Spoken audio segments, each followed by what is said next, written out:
யார் இந்த சாந்தா? ராமாயணத்தில் வரும் ஒரு கதாபாத்திரம். ஆனால் பெரும்பாலும் அறியப்படாத ஒரு கதாபாத்திரம். நம்ம வணங்குற தெய்வமான ஸ்ரீ ராமபிரானுடைய தமக்கையார் அக்கா, அதாவது தசரத சக்கரவர்த்திக்கும் கௌசல்யா தேவிக்கும் பிறந்த மூத்த மகள். இவங்க தத்து கொடுக்கப்பட்டு விடுகிறார்கள். யாருக்கு?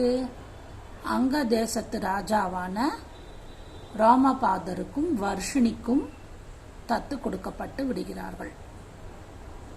அங்க தேசத்து ராஜா ராமபாதர், அவருடைய மனைவி வர்ஷினி. இந்த வர்ஷினியும் கௌசல்யா தேவியும் கூட பிறந்த சகோதரிகள்.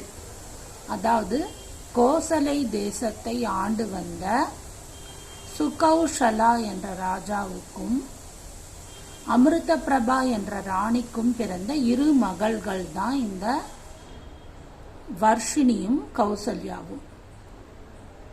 வர்ஷினி பெரியவங்க, கௌசல்யா சின்னவங்க.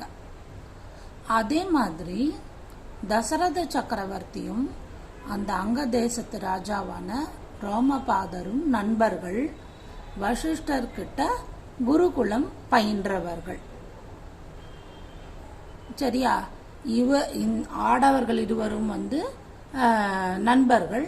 அவங்க 2 பேரும் சொந்த சகோதரிகள். இவ தங்கையான கௌசல்யா தேவி தன்னுடைய மூத்த குழந்தையான சாந்தாவை அங்க தேசத்து ராஜாவான ராமபாதருக்கும் வர்ஷினிக்கும் தத்து கொடுத்துட்றாங்க.